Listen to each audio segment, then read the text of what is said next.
Welcome everyone to this month's Fireside Chat. Really excited to have everyone here this month. For those of you who don't know me, my name is Amy Pettigrew and I'm a senior program manager with the organization. And today I have special guest and colleague on the call, Abdullah. We're going to be discussing the current situation in Afghanistan after the US has withdrew from Afghanistan back in August of 2021.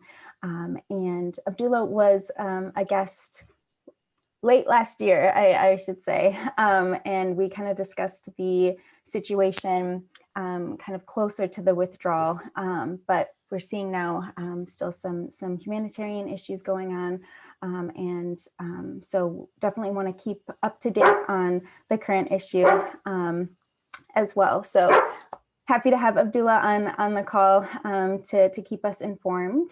And I will say this session is recorded. And if you haven't seen Abdullah's first Fireside Chat with us, I can link it down below as well. It's also on our YouTube as well. And that's my dog, Harper. He loves to either bark outside of the office, or if I let him in, he'll bark to want to go out. So he just says hi to everyone, I'll say. So anyways, without further ado, I will say too, we'll have some time hopefully at the end for questions. So if you do have any questions for Abdullah, feel free to add them to the Q&A tab down at the bottom of your screen. So without further ado, Abdullah, how about we just start with an introduction from you? Yeah, sure. So first of all, thank you so much, Amy, for giving me this opportunity to talk about Afghanistan and about my current situation. So as you mentioned earlier, I have the privilege to be working with the Borgen Project for the last 2 months. So I born and raised in Afghanistan, and I came to the United States with a Fulbright program, and I did my master's in economics from University of Arkansas. And then my plan was to go back home, but unfortunately what happened in Afghanistan and my work history in education, I was forced to stay in the United States. But as I said, I'm very honored to be working with the Borgen Project for such a great cause. And I'm glad to be here. Yes, thank you. We're glad to have you. So first, I wanted to discuss, I know you have some experience with Usaid and your story about just, working with Usaid is pretty amazing. So, and I know, a lot of the legislation that we work on, a lot of funding goes to Usaid in order for them to enact the programs that we advocate for in terms of global poverty reduction. So why don't we start with that? How about you kind of talk about your interest there and how you became a part of Usaid? Yeah, sure. So yeah, USAID is one of the most important organizations for humanitarian efforts. It is especially in Afghanistan, they played a huge role. Like they used to have one of the largest budget in Afghanistan for humanitarian efforts, especially the project I was working with. It was like $95 million project. The goal of the project was to establish first ever Bachelor of Agribusiness and Food Technology in 5 regions of the country. As you guys know, Afghanistan is an agriculture-based country. So 80% of the population directly or indirectly involved with agriculture. But unfortunately, we were good with pre-harvest agriculture, but not with post-harvest agriculture, which means with the marketing connections, connecting farmers to international markets and in terms of processing and packaging. And agribusiness, a degree that they actually train expertise in this area to be able to connect Afghanistan market to international market. And USAID will take the initiative to be established a first ever run. Right now, we do have the first ever Bachelor of Agribusiness and Food Technology in Afghanistan. And before the collapse of the government, the agriculture sector was getting better. We had less dependency of agriculture from other countries. But the situation has changed now, but it was a really positive step towards stabilization of Afghanistan. My personal interest with the USAID is a very prestigious organizations. But the main time it was quite a coincidence. I used to work with the World Bank when I first graduated from my bachelor's degree in Afghanistan. I used to work for around 1 year with the World Bank. And after I finished that, I was applying for different positions in different organizations. But in Afghanistan, there's a thing that you need to have at least 3 to 4 years of experience, or at least 3 years even to have an assistant positions. but there was not any program, for example, internship that they gave opportunity. There were very few. But the USAID offered an internship opportunity, especially in the agribusiness sector in Afghanistan. So I applied for that position, although I'd already had my internships, but I said, okay, let's give it a try. So I applied for that, and then I got the internship, and I think I performed well before the duration of my internship was finished. So they offered me a full-time positions, and then I got 2 promotions before I went to my first master's in France when I got the Campus France scholarship. But overall, USAID played a huge role in Afghanistan, especially in creating equal rights for women and women capacity building and development programs. So if you compare those statistics, before USAID projects and after USAID projects in terms of employment, in terms of the development, there is a huge difference between post and pre-USAID funding in Afghanistan. Thank you. So kind of going along those lines, with the withdrawal of the US troops in August of 2021, let's talk now more about the current situation in Afghanistan. You know, is USAID still there? Are there programs on the ground? Kind of what's the situation there? Unfortunately, with the collapse of the government, most of the international agencies, including USAID, are no longer working in Afghanistan. And that was one of the main reasons why Afghanistan are facing humanitarian crisis, because before the collapse of the government, majority of the GDP was funded through international organizations of the Western world. So the government was not fully stabilized.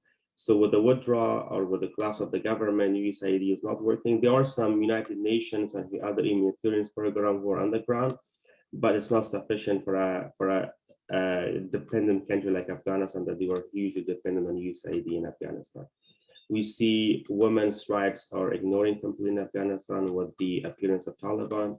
I'm pretty sure all of you heard the news that Taliban are not allowing women and girls to go to school, which is very shame for the whole nation. And I'm also surprised that the world are not broadcasting this news so much as they should, because not the future of the Afghan women and girls that are dependent, but it's a matter of the global stability. Women and girls play a huge role in any community to bring stability and resilience to their communities. And when you ignore that scenario in Afghanistan, it can happen to any other developing countries. And if the goal of especially the Western world is to have a stabilized world, those developing countries have the tools and resources to be able to depend on themselves. Girls' education should be the core of all those policies. And regardless of what government and what form of government they're working, girls' education should come first. One of the main reasons extremism is growing in Afghanistan, even before the collapse of the government, it was because of inequality and because of women who are not educated in Afghanistan, because extremism grows where inequality exists in those communities. So one of the main reasons that we can get rid of extremism, we can get rid of dependency, women education should be the front line of it. And unfortunately, in Afghanistan, it's completely opposite. Women are not allowed to go to school.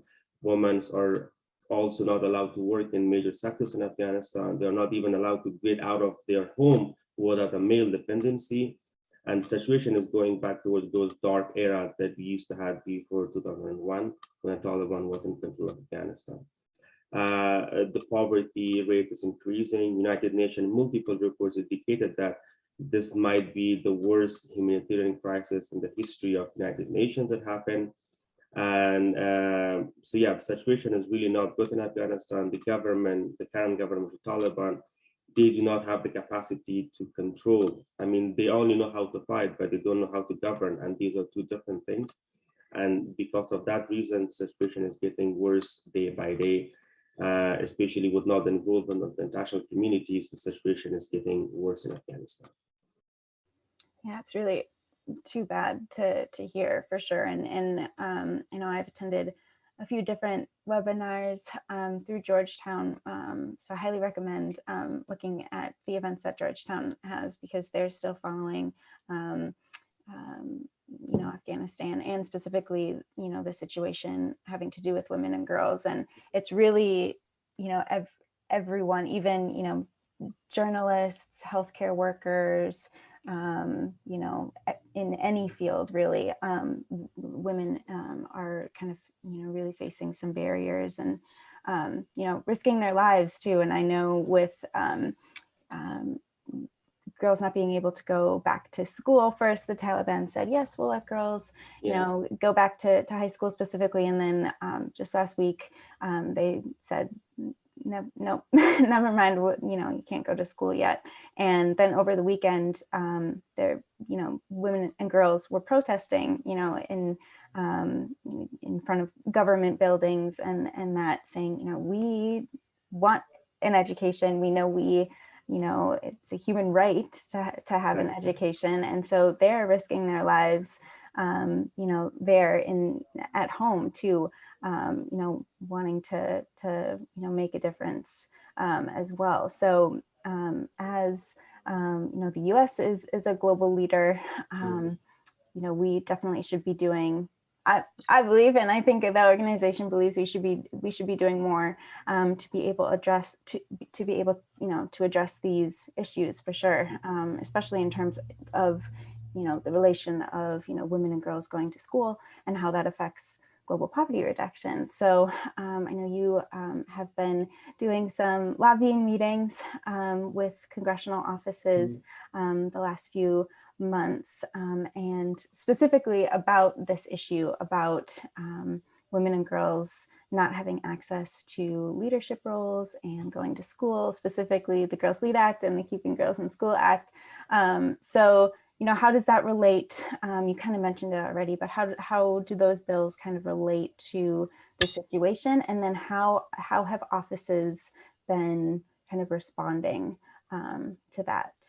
Yeah. You mentioned a good point, Amy, about the situation of girls in Afghanistan. So Taliban did not know that they are facing a new generation, so different generations of Afghan guys and girls before the collapse of the government in 2001.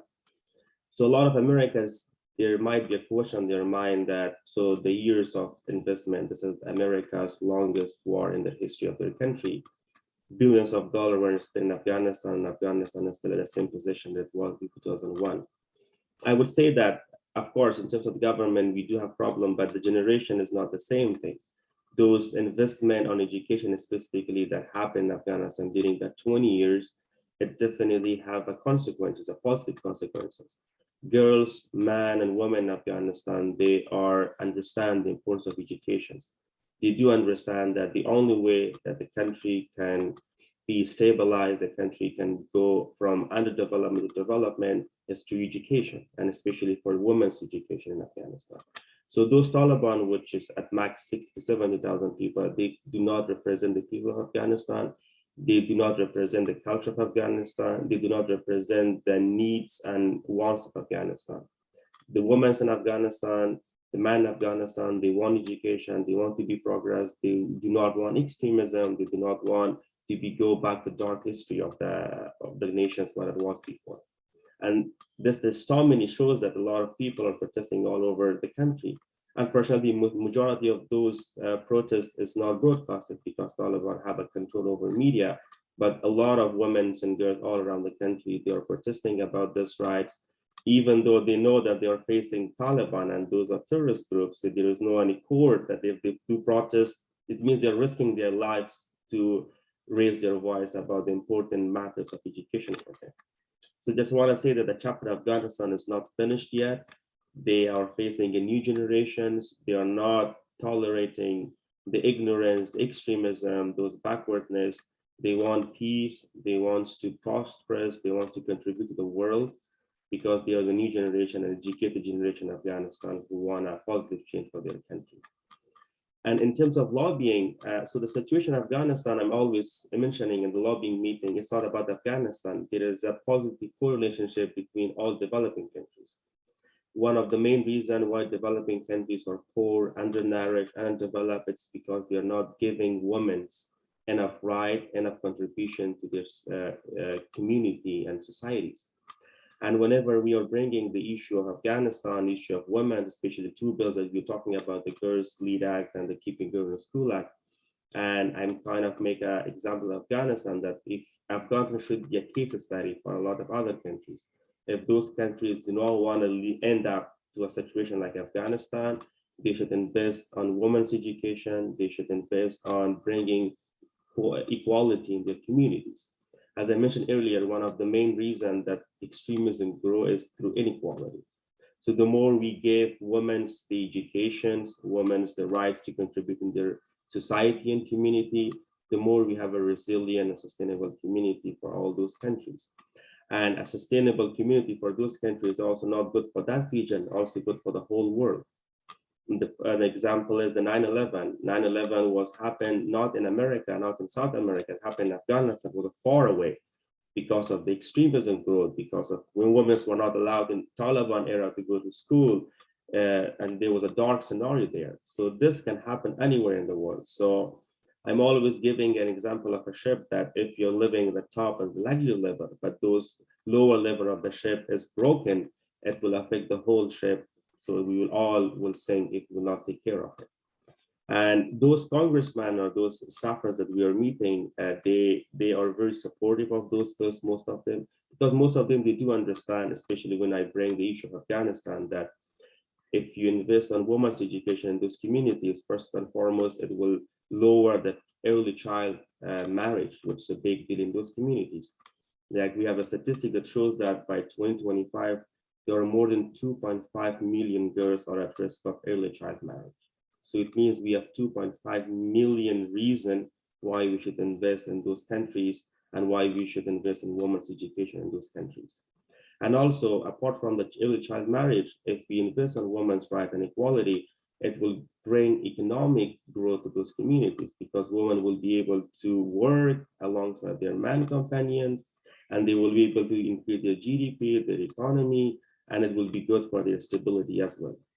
And it will also reduce the infant child mortality because one of the main reasons if women are not educated, so they get married early, and then the child mortality, the infant mortality will be a huge issue in those countries. The overpopulation is another deal because there's a positive trend that those countries who are poor, those communities tend to have more kids because women in those communities unfortunately think that their only job is to keep taking care of their family members. But if women's contributing more, they are not thinking about the quantity, they will be thinking about the quality. So less child, but we have to focus on education, on how to raise their kids in the best possible manner. So, and also in terms of the equality that I mentioned earlier, that if we educate women, it will bring awareness for men and women in terms of equality for those communities. And it will be a huge impact, not only for those communities, but all of us all over the world. Yeah, thank you for that. That was really insightful, for sure. So I guess with that, I'm wondering if you have any advice for us here at the Borgen Project and just, in the US, what can we be doing to help? Because, there's a lot of global issues going on right now, a pandemic, war in Ukraine, but we cannot forget about the situation in Afghanistan, just because it happened, a while ago, and there was, a lot of news out. It's kind of fizzled out now, and it's easy when, issues aren't in the news that people can kind of forget about other global issues happening around the world. So what do you think people can do to kind of raise awareness here and make a difference on the situation? Yeah, I mean, first of all, the Borgen Project is already doing a lot. I'm not saying it because I'm a part of it, but because I know they're contributing a lot. So whenever we are meeting this Congressional advocacy, I think this is the best tools that we can do. A lot of people here in the state, they do not understand the power of lobbying, the power of advocacy, and their rights. If they reach out to their constituent, to their congressional men and women, it will make a huge impact. So what I will suggest is that whenever, especially our constituent, they are contacting their congressmen, women, they will be talking about women in general, but also women in Afghanistan because they are in need more of support, especially from the national communities, to bring the importance of why they should invest in women education, why they should invest on women's leadership in those communities, and how it will bring a positive change for all of us all over the world. So through advocacy, through bringing awareness, or sometimes just through talking about it, the power of the word of mouth is really powerful. If you talk with your friends, with your other networks, and that network will talk another one, it will make a huge impact on all of us. So through advocacy, through talking, if you have any other means or tools that you will be able to help those people. So the most important thing is if you understand and you believe that, yeah, those women and men in those countries need help, and we have the tools to help them, and you have that sense, I think there are so many ways that we can be able to help them through advocacy, through work, or through fundraising. There's so many ways that we can help those people that are in need. Yeah, definitely. And I also think it's really important to, raise the voices of people in Afghanistan too, kind of like I said, look up people who are from Afghanistan, whether that, like I said, a lot of journalists there, a lot of universities have guest speakers on the issue. And it's really important to raise those voices of people like, obviously on the ground experiencing it day to day, and raise those voices as well too. And I also think that's a great point that you made about, making it an example of kind of the issues that like the Borgen Project is already working on as well. We always say when we're, training on lobbying that it's important to mention, real life examples, mention why you care, why it's important to you. And I think this situation is a great example to bring into. So I love that you brought that up. So I mean, for our volunteers interns, I have one suggestion that whenever they are doing advocacy, just remember that the staffer that they are doing lobbying, they're also human beings. mm-hmm. And if you bring to the human level, if you talk about the importance of it, and if you have the passion for it, they will definitely understand and feel it. Mm-hmm. If you just say it just because you want to say it, they will feel it. But if you say it and you mean it, and then you say it, then they will definitely understand, and then they will definitely take into more considerations compared to you just want to say it. Yeah. So you mentioned really good points that real example is really important, and talking to the humanitarian level to those staffers will make a huge difference, because they will definitely feel and sense the passion and motivation. So you are not another lobbyer that you're doing a lobby because of your personal benefit, but you're advocating for a cause, for a humanitarian cause.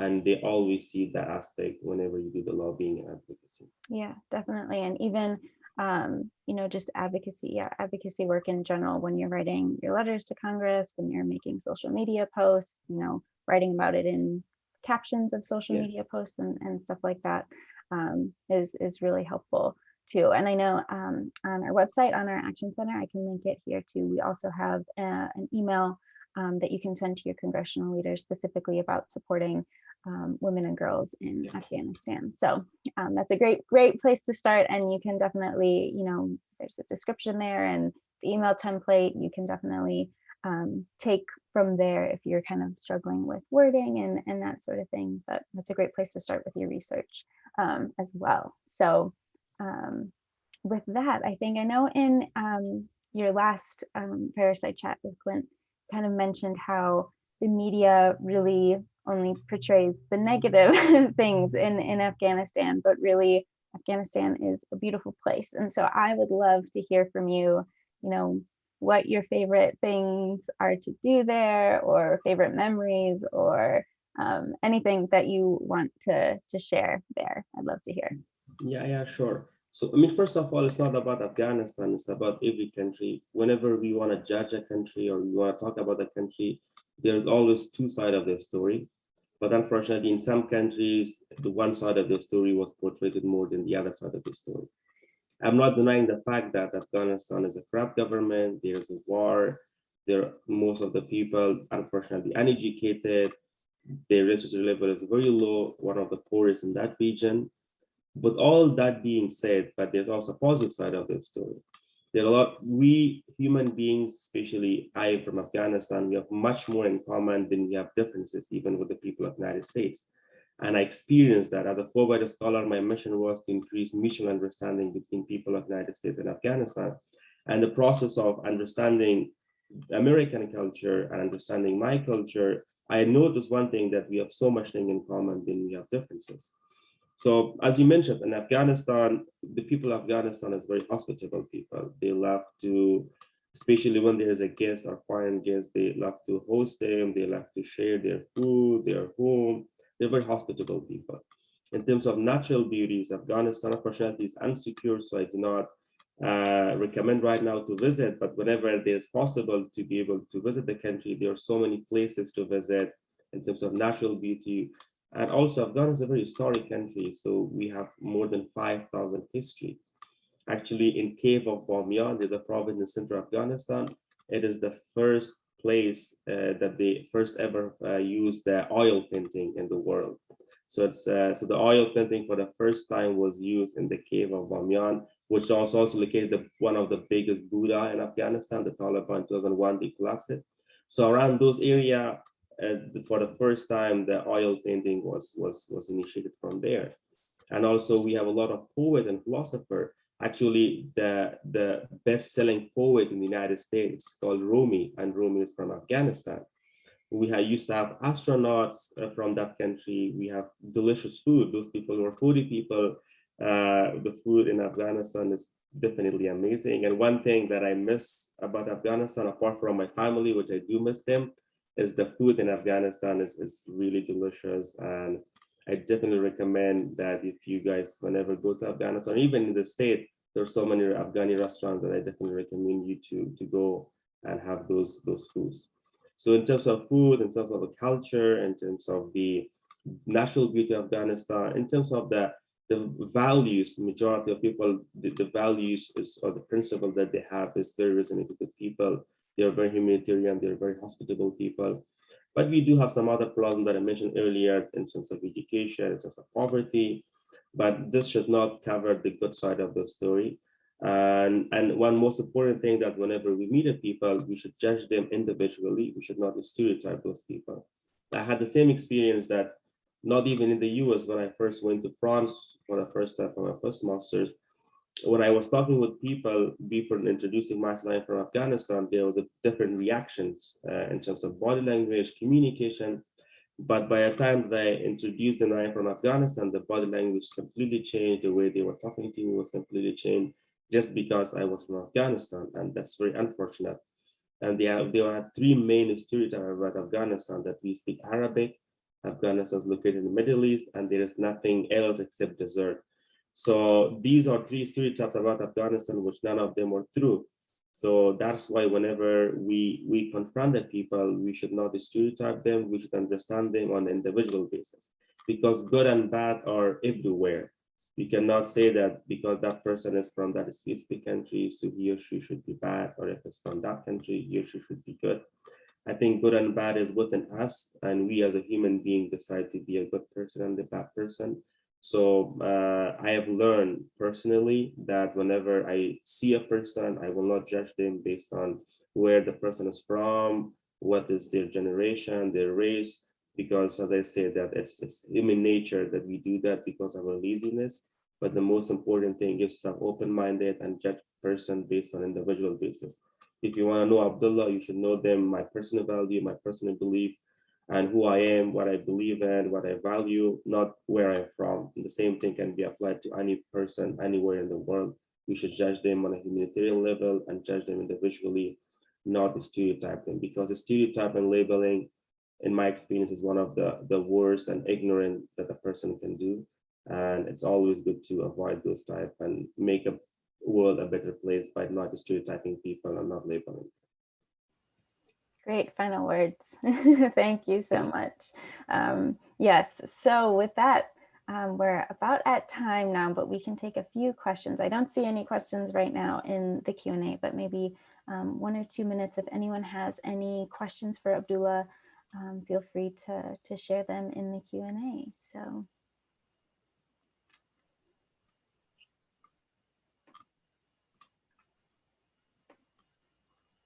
And I also, in the chat, so I added Abdullah's first fireside chat with us, and then also an email that you can send to Congress, and then a second email that you can send to Congress as well. So,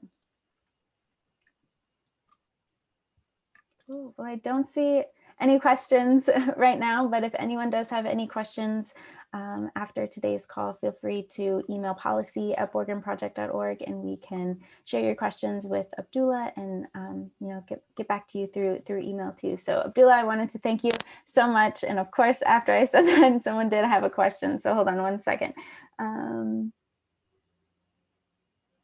Yeah, Hugo mentioned, what advice do you have for advocating when there are so many issues in the world to advocate for today? And I think, Abdullah, you kind of mentioned that already, but there is a lot of global issues that we're dealing with, but you can't really leave one behind if you can. So I think even just on our email Congress page, there's so many different pieces of legislation and different requests that you can make, and change is slow, and definitely on the global front. So doing your part just by emailing about different issues each week is a good place to start. Abdullah, do you have any other?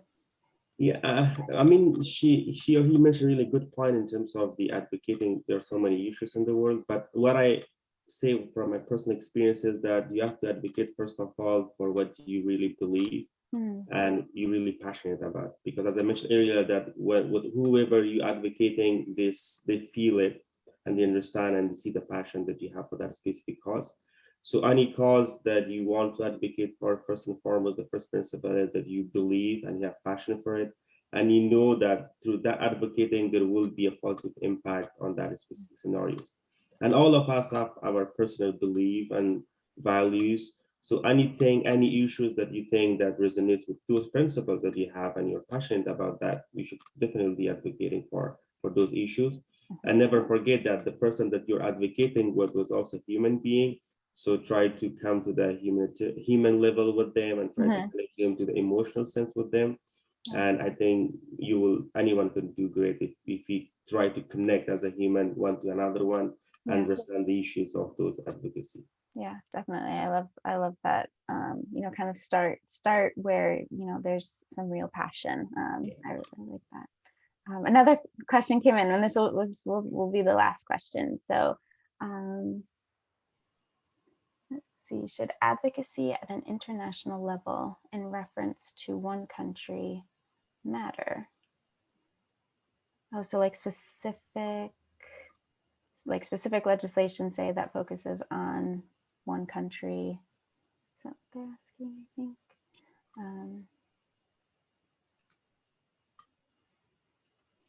I think? I think that's a good question. I think it kind of depends too, but I do think, advocating for, a specific country matters, and advocacy in terms of like a lot of the legislation that we support doesn't really have they don't really have specific country specific. It's more generalized, focused on our like US foreign policy programs that are already in place and how can we improve on them, and that. So there's a lot out there where some issues it is country specific, and then on other issues or on other pieces of legislation, it's very general as well. And I would say, it all matters for sure. It's all really important. Like we just recently put up legislation on Ethiopia and the civil war going on in Ethiopia, and that focuses specifically on Ethiopia, whereas like Girls Lead Act doesn't have a specific country that the bill focuses on. So it does matter for sure, focusing on one country if there's an issue, and of course yeah, especially if you're advocating for one specific country that the situation is very dire and situation is very important, it will also give a good example that, okay, we invested in that specific country, if it is women's right or war, and we saw a positive impact on that. So it means that the advocacy that we are doing, the work we are doing is working, and then you can expand it to other countries as well. So it usually depends on priority, which country you really need the most. But as Amy mentioned, that most of the bills that Borgen Project supports are not a specific country. except some bills that, for example, you support Afghan women or Ethiopia that there's war, which these are very significant issues, like compared to any other one, because like there's a lot of problem for women just all over the world, but the situation that happened in Afghanistan right now, I think it's a very significant exceptional situation that we focused on. But in general, yeah, I mean, it just depends on the issues that matters to the world, and especially in reducing global poverty. As long as related to that, it's all good. Yeah, definitely. I know I said that was the last question, but we did have another another question come in. So this will be the last question. I think it's a good one too. So Abdullah, how does local knowledge influence your advocacy work? And how would you advise international advocacy groups to engage with local knowledge in their work? Yeah, I mean, the good thing about the local knowledge is because you experience it firsthand. So if you experience it firsthand, it will bring the passion to you. It's not something they read from a blog or you watch a video. You do get a general sense from that one, but if you experience it firsthand, that person will feel you, that person already had that pain, that person already experienced that situation. So that person is doing it because that person already experienced it. And in terms of those people who wants to increase their local knowledges, so there are so many opportunities. For example, one is through talking, those people already had the same experience with it. For example, when we were talking on Ethiopia bill, I had many of my friends who were from Ethiopia. So I was not from Ethiopia. My general knowledge about the war in Ethiopia was from the internet. But I did not stop there. I went and talked to those Ethiopians in person that, okay, what are the real issues? Because sometimes a lot of blogs that you see on the internet, it always resonates with specific cause, specific prospect that you see it. But if you talk to those people who are actually on the ground or from that specific region, you get a different prospect and you see a bigger picture of that specific region. So local knowledge, I think, is one of the most important thing in lobbying, just because it will bring the passion and it gives you insight from that area. And if you cannot go to that specific country, the best way is to talk with those people that you have a mutual friends with, or you talk with those communities. United States is a very diverse country, so I'm pretty sure in most of those big cities, we have ethnicities, we have groups from all over the world. And if you were able to talk with those communities in person, we can definitely get much inside knowledge about those situations.